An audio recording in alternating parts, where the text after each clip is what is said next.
तो जैसे आपने भी बताया कि हमें अपने वर्ण आश्रम के हिसाब से रहना चाहिए। हम जिस वर्ण आश्रम से उसी आश्रम के हिसाब से बिहेव करना चाहिए हमें, मतलब हाँ। जीवन यापन करना हाँ। चाहिए। तो प्रभु जैसे मेरा है तो ना तो मैं गृहस्थ आश्रम में हूँ, तो मैं तो गृह में भी हूँ। और दूसरा ये है कि और मेरा वर्ण भी, मतलब मैं शूद्र भी नहीं हूँ क्योंकि मैं शूद्र से नीचे नीचे गिरा हुआ हूँ। ठीक है ना, उस तरह से चल रहा है जीवन। जीवन तो उसी तरह से चल रहा है मेरा, कि गृह में भी हूँ और शूद्र से भी नीचे इतना चल रहा है। तो अगर मैं इसी स्टेट में रहूँ और इसी स्टेट में रहकर मैं जीवन यापन करूँ, तो प्रभु जी फिर तो चीजें बहुत मुश्किल है पूरी। और मन में ये सोचता रहूं कि मैं अपना 16 माला घुमा रहा हूँ, तो किसी ना किसी ऊपर चला जाऊंगा उसमें। तो वो तो प्रभु जी क्वांटम लीप चाहिए, ट्रांजिशन तो होगी नहीं अगर मतलब क्वांटम लीप। तो कैसे वो क्वांटम लीप लेना जरूरी होता है प्रभु जी। अच्छा, क्योंकि प्रभु जी देखिए, मैं यही सोच रहा था कि जैसे आजकल एक घर बनाने में अपने परिवार के लिए 50 लाख थोड़ा सा रुपए आप का। तेज बोलेंगे आप। प्रभु जी आप सुनाई दे रहा है? तो जैसे मैं ये सोच रहा था कि एक घर बनाने में आजकल 70-80 लाख रुपए लग जाते हैं। तो 70-80 लाख को जमा करने में हमारी कितनी डिजायर होनी चाहिए, कितनी प्रगाढ़ डिजायर होनी चाहिए, तभी तो हम वो 80 लाख रुपए इकट्ठा कर पाएंगे, फिर उससे घर बनाएंगे। पर एक दिन मन में सोचे कि इसको छोड़ भी दें हम। तो वो वो चीज जिसके इतनी आसक्ति से हमने एक चीज बनाई है, अच्छा। और हम ग्रह में भी है और शुद्ध से भी हैं, और एक दिन सोचे कि इसको सब छोड़ दें, मन से निकाल दें।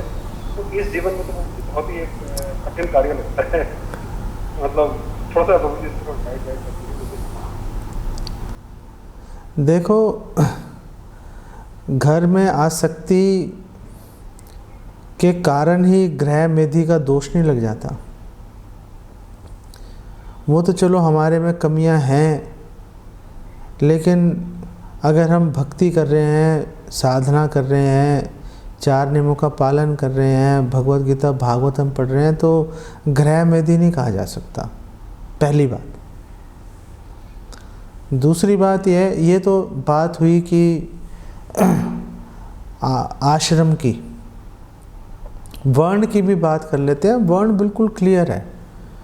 कोई भी व्यक्ति जो नौकरी कर रहा है, जॉब कर रहा है, कितने ही बड़ी जॉब कर रहा हो, वो शूद्र है। कोई व्यक्ति जो व्यापार कर रहा है वो वैश्य है। कोई व्यक्ति अपना बिजनेस चला रहा है वो वैश्य है।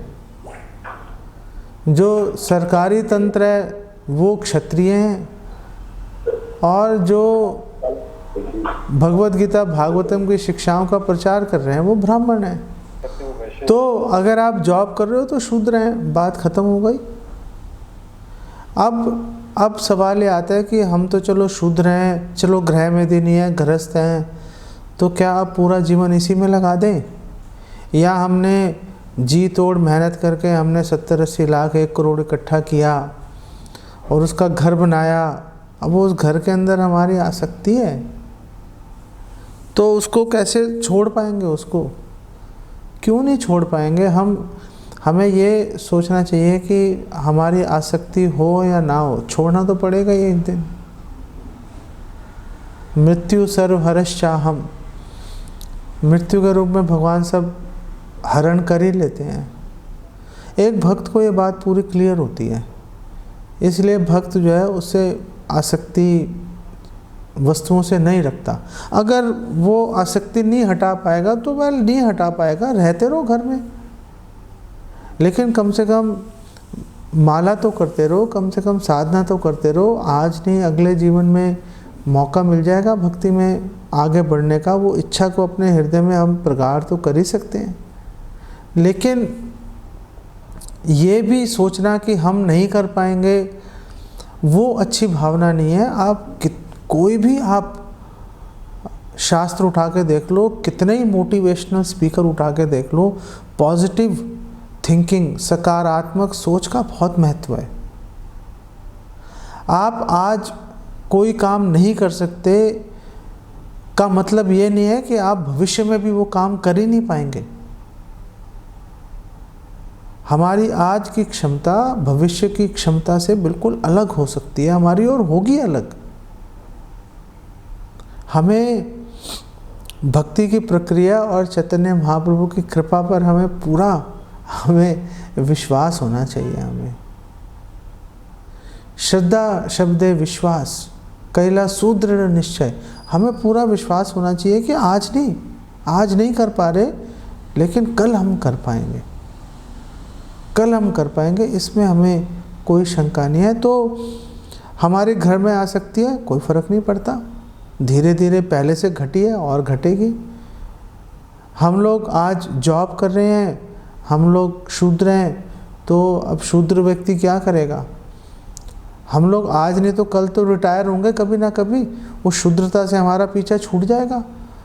चाहे आप प्लैंड रिटायरमेंट लो, चाहे आप वॉलंटरी रिटायरमेंट लो, चाहे आप स्टैच्यूटरी रिटायरमेंट लो, जॉब तो छोड़नी पड़ेगी।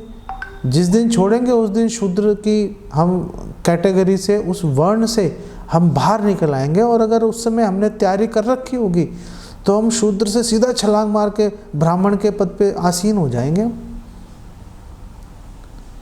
तो हमें उस दिन की प्रतीक्षा करनी चाहिए, उस दिन तक पहुंचने के लिए हमें योजनाएं बनानी चाहिए। वो योजनाएं बनाने से हमें कोई नहीं रोक सकता।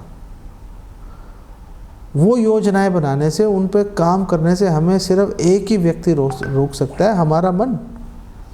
हमारे नेगेटिव विचार, हमारे विचार हमें बोलेंगे कि भाई तू ये काम नहीं कर सकता, भाई ये तेरे बस की नहीं है, हम बस हमारा हौसला पस्त हो जाएगा।